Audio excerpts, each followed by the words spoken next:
Right. What page are we on? So, should we say start or something? Hello. Well, welcome back. We just read up to 13. Chapter 13. Yes, we started part 2 of the book because it's split up into parts. Part 2 is called... I don't know what's so funny about that, but part 2 is called Wolfgar. And what's... We have a little critter down there. Yeah, that's a goose. So I thought that was a great place to where we ended last episode. So now we get to dive into Wolfgar's story a little bit more, and ending on 13, another cliffhanger. So I'm loving how these chapters are set up. It just keeps the story moving very quickly. I'm completely unexpected with how this whole plotline kind of played out. So let's get into that. Yeah. So there's a little bit of an intro to part 2, where Drizzt is talking about tradition. Tradition. Before we get into it, let me tell you something real quick. So when I was reading this, we ended up reading part of this together, and you saw the situation. But I was watching over my sister's dog, and I pulled up a chair in front of the fireplace, lit up a fire, turned off. Well, didn't turn it off, but no phones, no anything. Just reading a book in front of a fire. And just a tip for everyone's mental health: do yourself a favor, turn off all of your electronic devices, and just spend some time reading a book. You won't forget it. It does you good. Can I poke fun at you there? What? It also helps when you don't know how to turn on the TV, so you're by force having to turn off all your electronics. It's not about not knowing how to turn on the TV. It's about being able to find the motivation to switch batteries between different remotes to figure out which controls what TV. Yeah. But it's pretty. Before you guys turn off all your electronic devices, make sure that you like this video, subscribe. We'll just plug that in there. Very nice. Yeah, got to pay them bills. But I think you are right. As much as I'm teasing you, I think that's right, because I personally enjoy reading in general, but I saw your setup where you had like the very cozy chair in front of the fireplace with the fire going. Dog curled up. Yeah. It's great. A little Unbeatable. cup of coffee. No. So I get it. I'm just teasing. So, it starts off with a bit of an intro where Drizzt is talking about lots of stuff here. One thing that stood out, something I wrote down, I'm probably going to butcher the name of this, Menzoberranzan? I think that's it, Yeah. Which is the sacrifice of the third male child, which almost happened to Drizzt. Which is crazy. Yeah.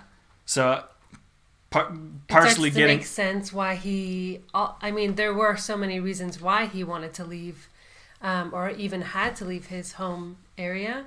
But, you can just tack that on as a child sacrifice. Yeah. And, it would have been him. Yeah, it sounds a lot like something like Spartans would do. Kind of. Yeah, I guess I can't say too much about it because the Greeks are guilty of that too. Yeah. But only the sickly ones. Does that make it better? Does it make it better? No, it doesn't. It really doesn't. Yeah, whether it's survival of the fittest type stuff. So that's where the drow are. That's and harsh. Of course, Drizzt has a way with words. I like that because let me just read a quote here. There is a people wholly consumed by tradition, a people clinging to ancient codes and ways that once allowed them to survive in a society in an inhospitable land, but that now hinders them as much as or more than it helps them. Right. Tradition. Right. Where I love that point because that stuck out to me so much, because especially us coming from Greek culture, with our ancient, traditions, sometimes they don't make sense. So just as Dritz pointed out, the beauty and the flaws of tradition is that there are times where it will pull you through, and then there are times where, if you follow it too blindly, it's actually a hindrance for people. He even says we fall upon the darker blade of that double-edged sword. So that's well nice. Said. Driz specifically has a way with words. I can see why Driz took over like the series as a main character, because he's got a way with words. He's someone you want to listen to, definitely. That's just a brief little intro. Chapter 9 actually begins part 2 proper, and it's called No More Boy. And this is interesting because we get to finally see we get a time skip here, don't we? By 4.5 years. 4 or 5 years, something like that. It's 4.5 because Wolfgar's contract is for 5 years, so we get to see somewhere around 4.5 to 5 years just before. Yeah, he's like an indentured servant for Brunor, to Brunor, which is amazing. Being taught smithing and weaponry. Well, we last saw him basically down on the ground, Brunor, left for dead almost, sparing his life. Someone else was gonna kill him. Brunor spared his life, told him no, because it's good business. Yeah, it's good business, which doesn't mean anything. What doesn't mean anything, but I thought that was funny. Now it makes sense because he's in the business of indentured servants, so it's good for Brunor, right? He's got this huge barbarian now working for him. But they build a relationship, and it's the sweetest thing. Yeah, because it's like they pretend to sort of hate each other, and they're kind of rough, and it says like Brunor keeps popping out to tell him that he's doing things wrong, but he's like low key tutoring him. But it's like for his safety, for tutoring and keeping an eye out on him. But they both have that tough shell. He's like no hugs, between them. Fist bumps and just, So that's where we start in the chapter. Is we get the time skip. So we see Wolfgar is a few years older now. We learn that he's been under the tutelage and service of Brunor. So he is smithing. Is that what you would call it? Yeah, smithing. So he's, underground with the dwarves, working, smithing, learning their ways. We find he has a relationship with Brunor. And do we want to skip ahead to what Brunor's he's got going on over there? Well, before that, something I wanted to mention. I'm not sure how much, because there's other things that I called earlier. So there's something that I wrote down here that I want to mention just in case it actually comes true. Okay. So just so you believe me when I say I called it. But I wrote down. On the record. So I wrote down Regis is getting out of control, because there was a section where he pulled out the pendant again and did something with, I can't even remember. Oh, and he very slyly said, "Oh, it's so funny how you get all the things that you want after he was known." Okay, it's. Yeah. Hopefully you're watching and not just listening to the podcast, because there's gesticulating involved. What I'm trying to say is that in the time skip, we learned that battle is called the Battle of 10 Towns. Right. And Regis is known as something of the 10 Towns. Like, he has this reputation now. And he goes, "Oh, isn't it funny with this reputation of this being the savior of 10 Towns," or whatever word he used, how you get everything you want. But then it also describes him spinning his amulet. Yeah. So now it really puts it into question. He's got this reputation. He has the power of the amulet, and he seems like he was just relaxing. So we just find him in this very weird situation where it seems like it's kind of gotten to his head, So we're gonna see. I added him at this to my ongoing pyramid of conflict. So I removed barbarians from the list and put Regis at the bottom. And You put Regis at the bottom of possible conflict? Yeah. I see what you mean. I don't like the way he's being corrupted by the thing. Yes. Let's see if the camera can see there. Probably not. But I'll just I think I saw it focus. Yeah. But I'm surprised that you feel so much about it that you added him to your pyramid of conflict. Well, it's just like it makes sense though. Like but we just got a little snippet. So I'm gonna, I guess, if it expands, it could go either way. Yeah. But so I put him at the bottom, and then I put Hefstag above him. He was never dead. He was never confirmed dead, and that's the one thing that I was talking when I said I called it. I'm like, there's no way he's actually dead, even though he added like guts. You need to have it like confirmed cremation in a book. You need all the steps, and even then, you can't believe that a character is truly dead. Right. Hefstag he was injured, but he had kept running. He had gotten away. So we never got to see any closure there. Any confirmed. You didn't see the head get chopped off. I just had a thought.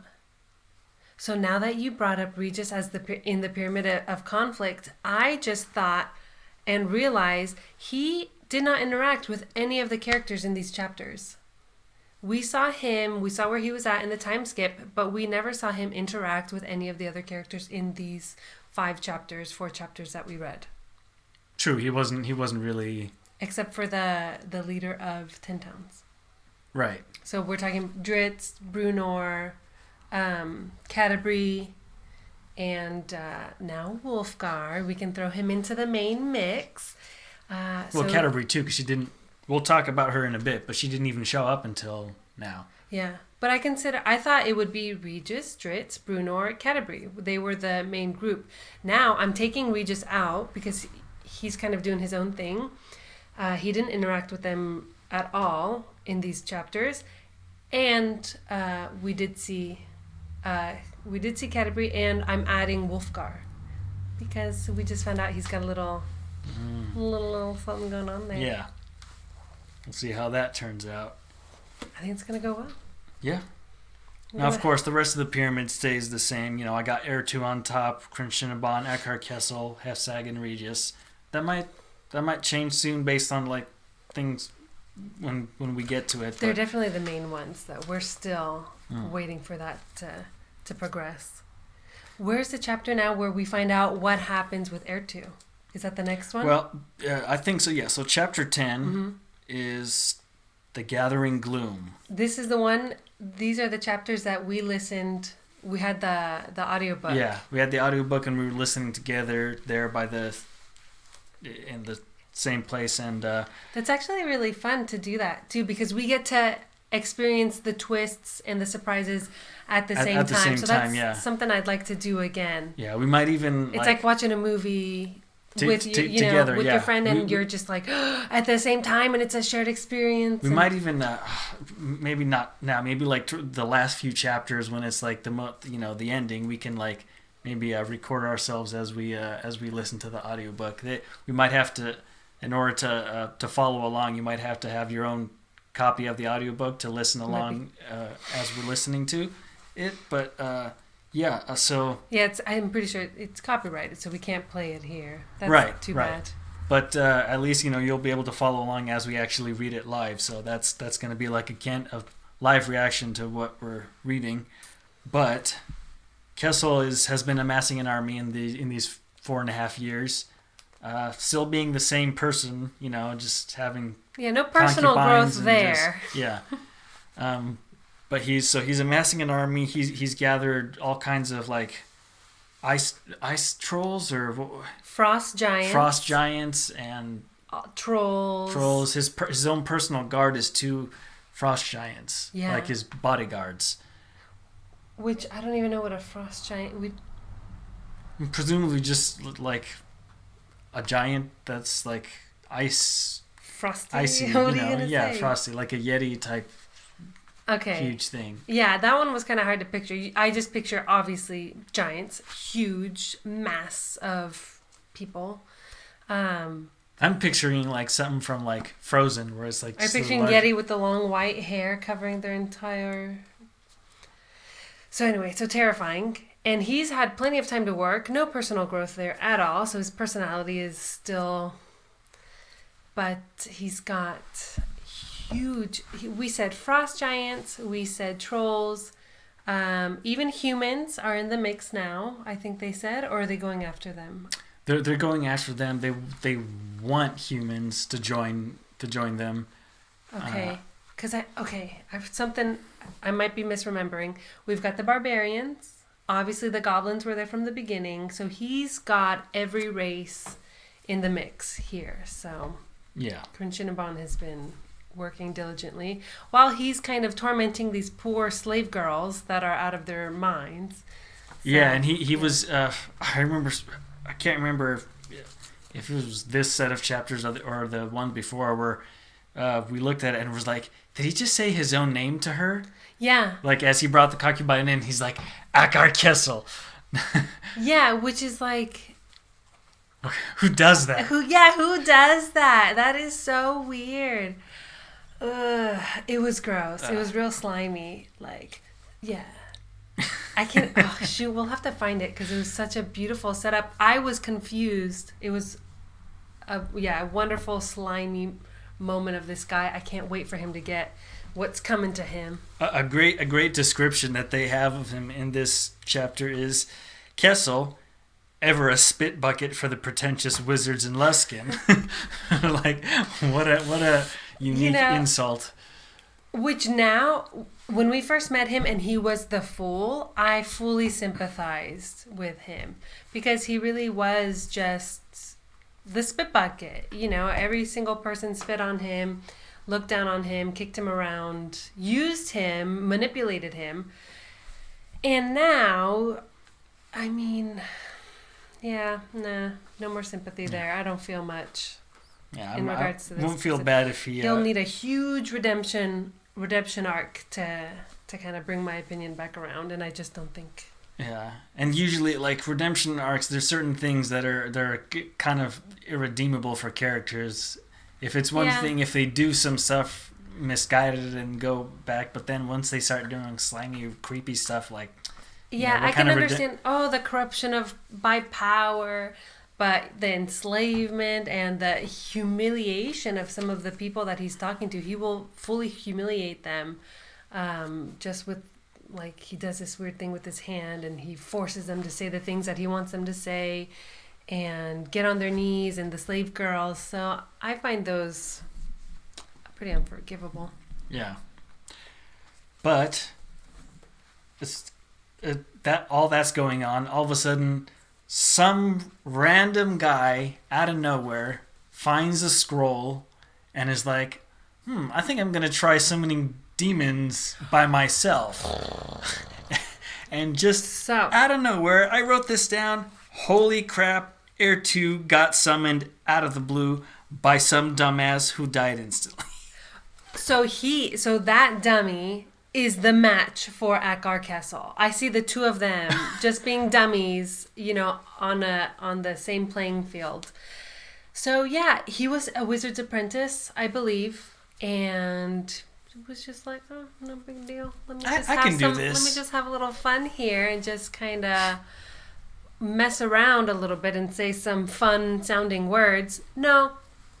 So now Air 2 has come from his plant from the abyss. Wherever. Yeah, the abyss. So you were actually right, I guess. There is, like, he wasn't a separate plane altogether. That's how they described it. There's layers. Now I don't know how that works. But I had imagined it kind of like an onion. And I'm not sure if that's the same layer that Guinevere was in the last few set of chapters, because she got called. Because Guinevere is on a different layer. On a different layer, yeah. Yeah. And there was like a little needle hole or something. That's what it sounded like to me when Dritz beckoned her. Yeah, she found some little hole or some break in the layer and came between. So there must be some more to that. I hope we get to figure out how the world is set up. Of course, Air 2, he's had I don't know if you would call this Dumb screen time, not screen time, but when it comes to like page time, he's had so very little, but he spent the entire time interrupting people mid-sentence to kill them. Oh yeah, you're right. He's spoken to two people, He's spoken to two characters, both of them. Their lives ended like in the middle of a sentence. Like he didn't even like let before you kill someone, just let them finish. Please, how rude! How rude! Yeah, he's gonna kill you, but at least let him finish what he's saying. He noticed. He said he looked at the scroll and he noticed one tiny error, and then this wizard is like, "You obey me now," and then suddenly like, nope. Okay. Yeah, one tiny mistake, and now Heir 2 is out. And he knows exactly where to go. He just made a beeline right for the He was just tower. waiting to get out of his lair. You know, when, what was that angel's name? That banished him. Aldemanira. Thank you. Aldemanira banished him, and he just wasn't able to get a way out. And that was his biggest struggle, looking for Krishnabon, looking for a way out. And just by dumb luck, and by that little mistake now... he's out on the loose. He's out. Are we going too far ahead? Let's talk about the rest of the chapters before, because I want to jump ahead and now talk about Heir 2's interactions with Akar Castle. Yes. But that's more towards where we finished. So. Yeah, but I mean, it's their own timeline, I guess. It jumps around. Yeah, it jumps around, so it's part of the same story here. But Heir 2 goes to Crystal Tirith and meets up with Akar Castle. He's not happy that some human is leading dumb everything. Human. Yeah. But I guess they formed some sort of uneasy alliance, and now Heir 2 is Castle's general. Mm-hmm. And Akar Castle is thankfully not dumb enough to not be aware that Heir 2 is just waiting for his opportunity. So he knows. Yeah. You know, Heir 2's gonna probably stab him in the back at some point, but so far he has him as his general, and I'm afraid of how well that's probably gonna go for them. Heir 2 just seems terrifying, and the other character we had a surprise visit from was Halfstag. And that I was not expecting. We talked about Akar Castle having trolls, frost giants, goblins, barbarians, and other, beings, other races in the mix. And we said barbarians. I thought barbarians, not Halfstag. So. Well, yeah, I mean, like I said, I think I called it because I was like, he's coming back because I had him on my pyramid from even a while ago. Yeah. So, because I didn't see him... I didn't see him as being dead. I knew he was coming back, but I didn't know that he was also gonna join. Exactly. I definitely thought it'd be on his own for revenge. A personal vendetta. Right. But with Akar Castle, did not see that. Did not put that one together. So it's gonna. So now, barbarians. So now they do have human. They've recruited humans. So the army is starting to be more complete. And Akar Castle was like, "Oh, tell me about your defeat," and pulls out a freaking map of 10 towns. So now they're gonna have all this information from Halfstag. Yeah. Just recently being there and having had navigated all of that. So. They're gonna do the whole the classic whenever you see like a World War II movie where everyone's like they move the ships on the board. Yeah, they move the ships and with their stupid with like in Mulan where it's like he's pushing with the sticks and it's like the Germans are here, and here. We must invade. But Yeah, I'm not looking forward to that. There's something else though that we skipped. Okay. I want to go back and talk about what the heck is Brunor doing in the middle of the night. Right? He's being super shady. He's going in one of the cave rooms down below where the dwarfs are. And he's being super shifty. He has to look around, make sure nobody's nearby, gets privacy. He undoes some booby traps for this chest and pulls out, first of all, a fake, yeah. It's got like a decoy loot. Treasure with a false bottom. Mm-hmm. And he pulls out some type of ore. I forgot. Was it mithril? mithril, like a block of mithril, a scroll with like something for the handle. Adamant. So adamantite. Adamantite. We're not very knowledgeable on our metals. First time reading. And dust, diamond dust. Yeah, diamond powder or something like that. Mm-hmm.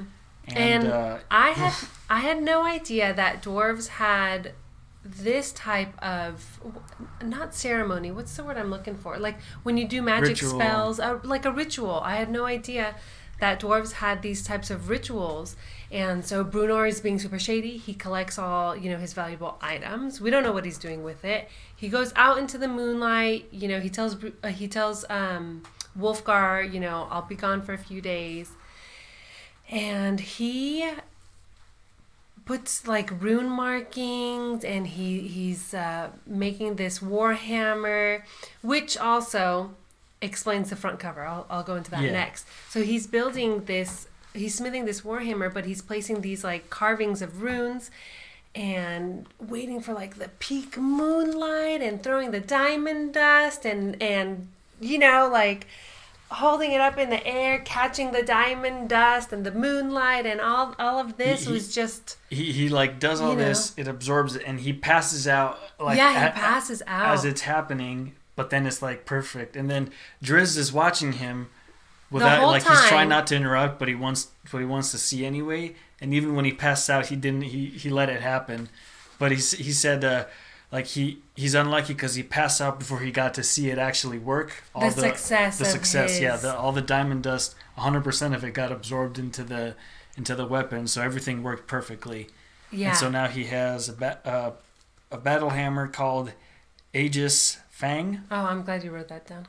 Yeah, that's the name of the chapter, chapter 11. We've moved into chapter 11, the bankruptcy chapter.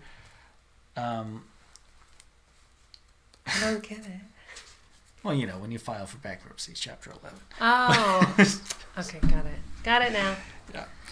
Aegis Fang. Yeah, that's right. I forgot. Yeah. So... This is the only sappy chapter in the whole book, okay? So this is where Brunor did his profound life's work in this hammer, in this warhammer. He will never create something as good as this weapon ever again in his life. He knows it. That's kind of a thing, like a tradition. Like every dwarf at some point will make something so that good is their best. Yeah, you can't really and top will it. never be beat, and they'll just always have this feeling of loss emptiness. Yeah, just depression or whatever. To know that they'll never get that feeling again, that success again. Now that you mention it, I remember a few chapters ago them saying that dwarfs can actually die of sadness. I don't remember that.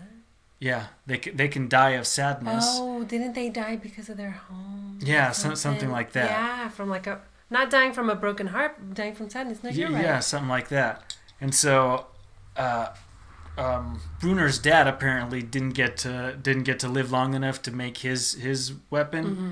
So I wonder if that feeling that they say, that empty feeling after you're done, I wonder if that eventually, like, dwarves die off. That's a good point. After something like that. Yeah, I wonder how that... Or what if you make your perfect weapon, or your perfect...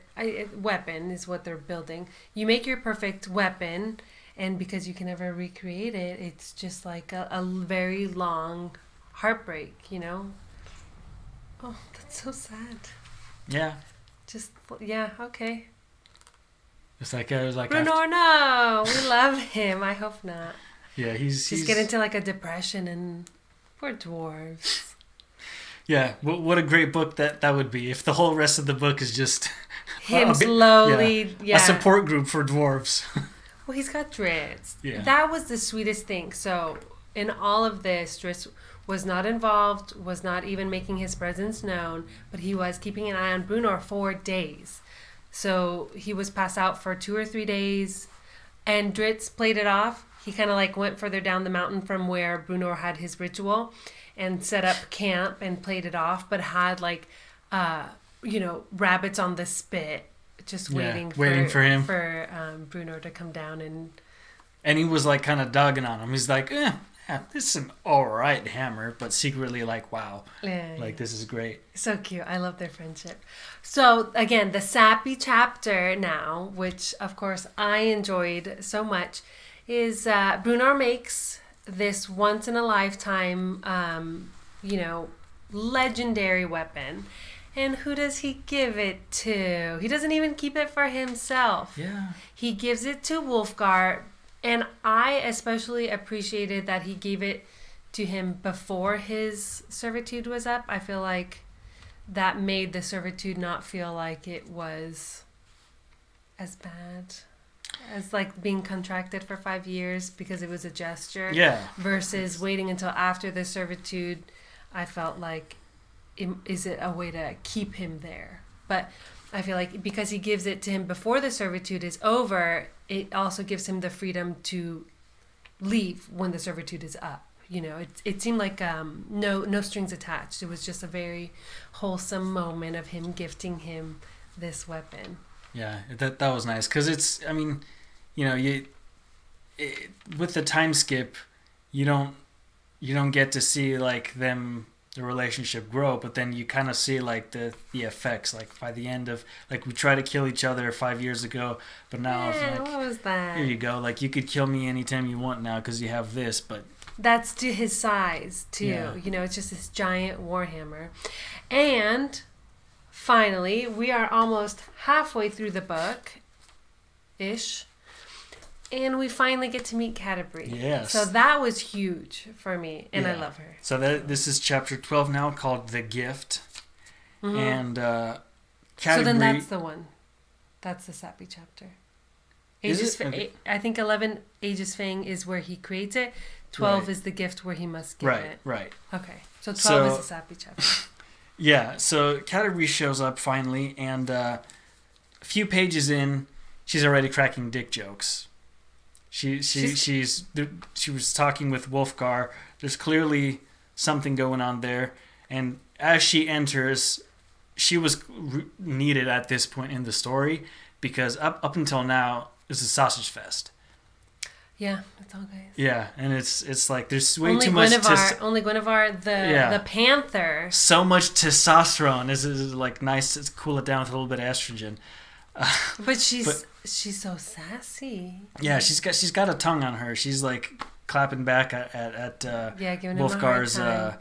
At his his really like old school the machismo, traditional. Yeah. What would a woman know about war type thing? Yeah, and she's like, oh yeah, you need a dick to know about pride. He was like, what does a woman know about pride or something like that? She goes, oh yeah, what's between your legs? What's in between your pants or something like that? Is what teaches you of pride or something. And I was just like, yeah, thank you. Yeah, and Wolfgar is trying to like stand his ground, but then is like as Canterbury's walking away, I wrote down Wolfgar as an ass man because apparently he's watching her sachet. Yeah, it like the description, like how there's some movies where it's like there's just a shot of an ass and then like that was the equivalent. It's the hips swinging when she was walking away. He was watching her walk like away. The hips and So we already know where his mind is at with her. There was already the tension, the love interest. I feel like is going to be coming up pretty soon here, just by their interaction and the little back and forth that they have. This kind of solves because I remember you thinking that Canterbury and Drizzt might have been something, and to me, the weird thing about that is because they're a different species altogether. Like, how would that work? This seems a bit more doable because they're humans. I didn't think of that. You don't think the races mix? Well, it's I mean, okay. It's not just races. We'll leave it's that for later. Species. Well, not species. But I mean, like, because you can have different human races. Like, it's not like it's just interracial because it's a dark elf. He's a it's a separate. And But he's an elf. Whatever. It's a totally different like. I don't know. I didn't think of it like as they were different species. Well, because they have like, dark elves and light elves or whatever, and then there's. For humans, you got barbarians and the people of 10 towns. So it's not like... So what's a giant? A different species. A giant's a different species? Yeah, they're all They're all different species. I Goblins. just thought a giant was a bigger version of a barbarian. Not that... Okay. Well... Do we want to get into this? Because I wasn't thinking procreation. I wasn't thinking like a dog and a coyote. I was thinking of it like a dog and a coyote. Or like a horse and a donkey makes a mule. Or maybe they make nothing, like a liger is... Yeah, but I mean, again, I wasn't thinking procreation either. I was just like the whole chemistry of it. Just like human on human seems the most natural. Like, I can believe that. Like, all of a sudden... Aragorn and what's her face? Yes, but... She's an elf. Yeah, but Arwen, the only difference is that her ears are just a bit pointier and she lives for hundreds of years. All the plumbing is all the same. Well, I thought all their plumbing was the same. Well, they haven't mentioned anything. Like, what if Driz, pulls down his pants and he's got two like arms, a barbed... 2 legs, and a face and a nose with 2 nostrils? I thought... I mean, what if...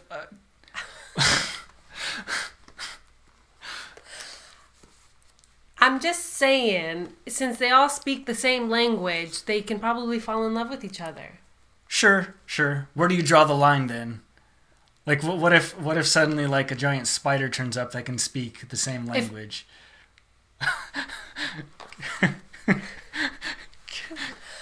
I don't know. My thought went troll. If you're talking about like, I'm seeing a troll, it's got like the Harry Potter troll where he's got 2 arms, 2 legs, a nose, a face, but he's...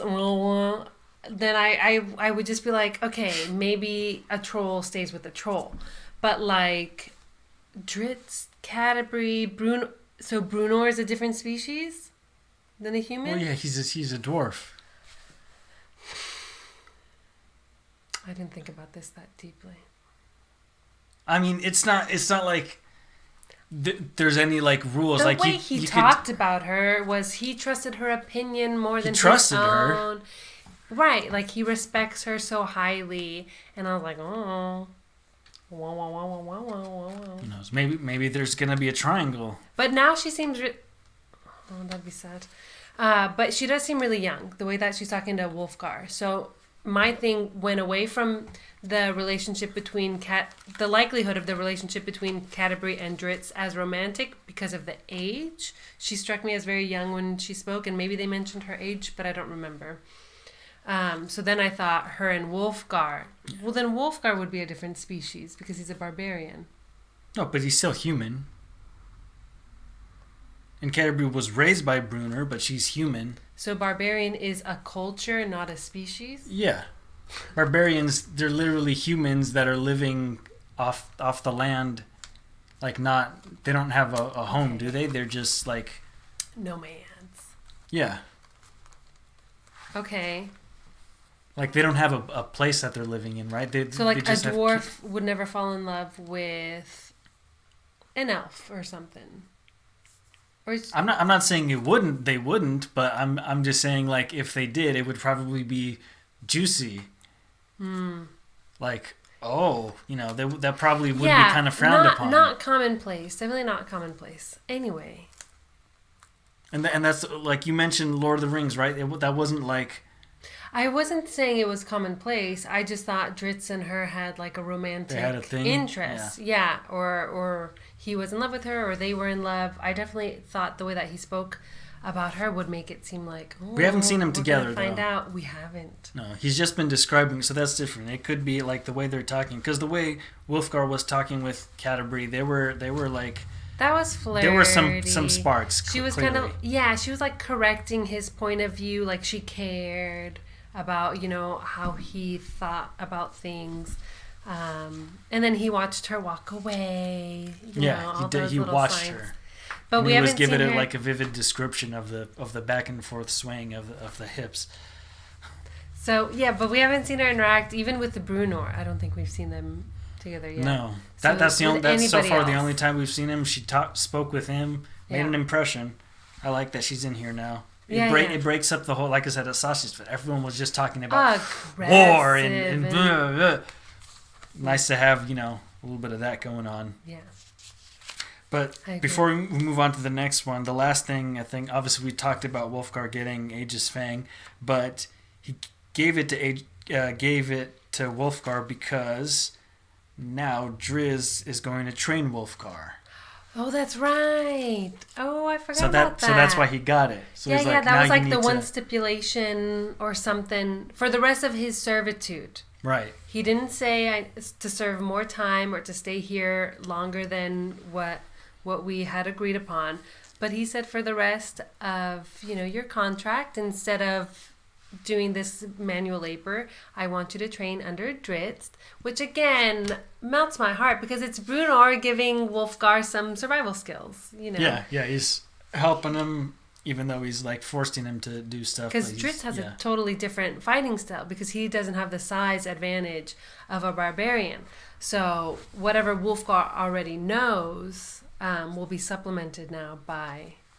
he's getting a little bit... He's getting the best of everything. And I can see Drizzt like... Brunor's setting him up Brunor success. is a brutish kind of a fighter. Just, just headbutt everything. Headbutt and just knock you off your feet. Driz is like running around you, trying to like the wisps of air. Yeah, reminding me of God, what's that one movie with the black and white and where it's like the colors? Sin City. Oh my God, I thought you were talking about Pleasantville. Well, okay. I was like, how does that play into it? It's Pleasantville, but with more violence. But no, there's Elijah Wood's character in Sin City, which is like this silent type of sneaking around and doing stuff. Since I've seen it, and then Mickey Rourke's character, which is just like right. And they're the difference between the well, fighting when styles. you've got the size advantage, you can get away with that, And if Dritz can now teach Wolfgar to have those cat-like reflexes and the stealth and the quickness, game over. With Aegis Fang now gifted to him by Brunor, forget about it. Yeah. I feel like he is just being set up for major success, major leadership. Yeah, and that actually brings us to this now. This cover, not just the cover, I'll try and show both, but all of this is now starting to make a bit more sense. I mean, it's flipped the way... I'm not even talking into the mic, but you can see the image. Yeah. So I thought that was Regis because he was the main character that we had met in the beginning, and now it makes so much more sense, and we get to see Wolfgar holding the hammer. Yeah. So that's Aegis Fang apparently, and you can see like the inscriptions on right behind him is Brunor and Dritz underneath. Yeah, and then they're fighting a bunch of goblins, and then because it continues to the back, you can see there's another, like all these goblins here. There's whatever this is definitely not human. Well, yeah, I mean it could be goblins, it could be like Air 2's minions, who knows? But there's like a little tower back here. I think that's Crushel Tirith, or maybe it could be a different one because. Oh, hold on. In the next chapter, he meaning Akkar Kessel gives a replica. I don't remember this. Apparently he says that he's had it, but I don't remember this replica being brought up before. So Akkar Kessel gives Heir 2 a replica of the smaller shard of Crunchinaban so that he can go and make a second tower. So apparently he can just take parts. Crunchinaban can presumably give him a crystal that spawns it's a travel erects a travel like a travel tent that you can set up in different spots. So apparently he can. But Heir 2 told him, what a waste. You're going to be wasting Crunchinaban's resources in making this second tower. And that's not even the first thing that Heir 2 kind of told Akkar Kessel not to do. So I think Akkar Kessel is either intentionally acting foolishly, he's just doing to project his power. I think that's what it is. It even says at some point like that he's doing it just to flex, just to show that he has the power. Just to show who's in charge. Yeah, that was in the last chapter, I think, where we ended. Yeah. And I feel like I wonder if Crunchinaban is going to hold on to him. Because if he's not listening, then what would be the purpose of using him as his puppet? And it did say that Ertu made an offer to Quinshinaban to replace Akar Kessel, but Quinshinaban denied him and figured it would still be easier to deal with Akar Kessel versus the fight for dominance with Ertu. So he made a little play. Ertu made a little move over there. Yeah, and he's playing with fire because he's like he's going up to Ertu and he's like, I'm telling you, I'm in charge. Kessel is. Yeah. Yeah, he didn't handle that at all. When Ertu kind of questioned his decision, he didn't handle that at all. So it might be a flex of power, just as a reminder to everyone, but also it is foolish. So that stubbornness, just this sticking with a decision just for the sake that it's your decision is a type of stubbornness that can cost you everything. Yeah, kind of going back to what Driz said earlier about tradition. It's kind of like, well, this is the way it's always been, and it must be done my way, or this is the way, and it's just this stubbornness that it's not always good. There's not just one correct path forever and always. Do you think he's going to hold on to his seat at Kessel? Not past the end of this book. I don't think he's going to hold on to his life past the end of this book. Yeah. If it's not Ertu. Yeah, straight up. I don't see him surviving. Heck, I mean, it seems like stuff is moving faster than I anticipated. I didn't think Ertu would be back so quickly. Same. So. And also, now you think the main battle is going to be Akar Kessel versus Ten Towns, which I had thought it would be the barbarians versus Ten Towns, because Akar Kessel seemed so far away to me that I thought, and this is such a long series, I definitely thought he'd be a long-running villain. And I thought Halfstag would be this book's villain, or whatever, But now that is not the case, and I wonder if we'll kind of get to see that battle and the conclusion. Yeah, I mean, the barbarians, it looks like they've joined Akar Kessel now. And yes, I called it. Halfstag is back. He's alive.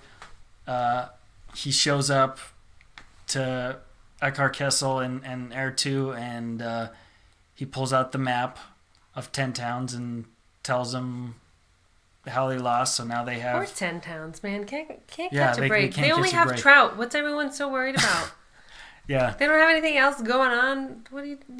They want the trout. That trout is pretty lucrative.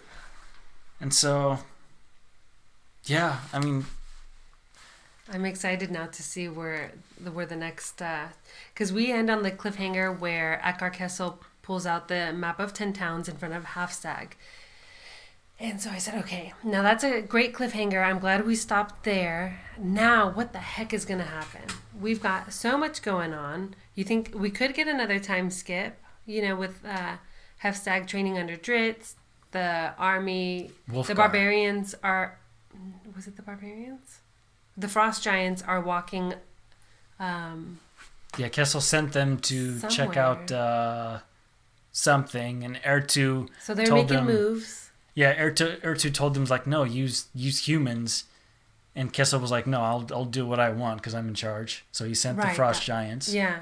So they're making moves already. I'm just wondering if we're going to get a little bit of a time jump so that we can kind of get to the point. So soon? Maybe not. Yeah. Maybe that's why the book is split into different parts. Maybe each different part is a little time skip. Yeah. So we're not quite there yet then. And apparently all the books are like that. They're all split up into parts. Oh. Yeah. This is coming from a coworker of mine who's a fan of the series, who also told me something else interesting. So you know how this is like a Dungeons and Dragons type thing, right? Yeah. So recently, Dungeons and Dragons movie that came out. Yes. Apparently, there's like a tiny blink and you miss it cameo. If you look in the back, there's apparently two people who look eerily similar to the descriptions of Drizzt and Wolfgar. And apparently they were meant to be in a scene and they got cut out. But a small little cameo is apparently in the movie Oh, that'd where be you fun can to kind of go where you- back yeah. to go back and find. So you said they looks like Dritz and Wolfgar? Apparently, yeah. Okay. There's like the two of them is like it has to be them because of their clothes and just the way they look, and they were meant to be in the movie for like a scene, but it got cut out. Yeah. Well, I hope they keep making those because I did like that movie. That would be perfect timing too. If we suddenly start posting these videos about and then now suddenly like a TV show comes out that suddenly like we're gonna get a bunch of Dungeons and Dragons has been huge since forever, and it's actually interesting to see it hit pop culture now. Yeah, mainstream. Even in Stranger Things, when the kids were playing the tabletop stuff. Yeah, and that was in the 80s when it was really not around, and it was something almost weird. Yeah. So it's kind of nice to see that changing because it's fun. Yeah. I don't know. I'm just enjoying the books, and I'm just happy that I've had absolutely nothing spoiled, so no spoilers. Somehow we've made it 30 plus, 40-ish, 30 plus years without spoilers. So I'm not in my 40s. Are you talking about like since the book was written? Oh, I see. When was the book written? 80 something. 88. Okay, so not 40, 30. We'll say Yeah. 35. Okay, so yeah. Somehow. Yeah. Oh, yeah, you're right. I should have done it based on my age. I've made it, my 30 plus years without. Yeah. Not. Yeah, because you don't count the years that you weren't born. I'm tired. I didn't have enough coffee this morning. I'll blame it on that. Not my bad math, okay? Yeah. Anything else you think before we wind down? No, I mean, I think I said my piece. Yeah, I mean, that's pretty much it for now. I'm excited to see what's happening next because, Wolfgar is now, Wolfgar gonna be and training. Canterbury sitting in a tree. Please don't remind me that I'm in my 30s. Why? Because did that feel too old? Yeah, suddenly it's like that takes me back to elementary school. Yeah, like, oh, God, I'm old. Well, it's your inner child, Michael. You gotta revisit that inner child. Absolutely. So we'll see. Yeah. I'm excited for that. I want to know more about Wolfgar and Dritz right now. Brunor, he's my number one, my favorite character. But I'm definitely the most interested now to see Wolfgar's progression. I want to see his outer shell start to break down. Aww. I want to see him like in a few chapters. I want him to start breaking down and apologizing or being all Who's vulnerable. Who's he gonna apologize to? Well, maybe not apologize, but just be start get rid of his pride and go up to Brunner and maybe give him a hug or something and be like, thank you best. Yeah, humble. I couldn't have done this without you. You made the best Warhammer that ever could be made. Yeah. Just some nice words, guys. Partner. I know, just some nice words. Anything. Yeah. Something wholesome. Yeah. But thank you for joining us for another Between Two Begonias. I would rather have all the begonias. Next time we'll skip the backdrop. We'll just have a wall of begonias. If it were up to me. It's probably going to make the background even more greener than it actually is. Be way easier to set up. The oxygen, in the air is pristine in this office. Yeah, it's like a rainforest in here. Yeah. But okay, we'll see you next time. All right. Bye-bye.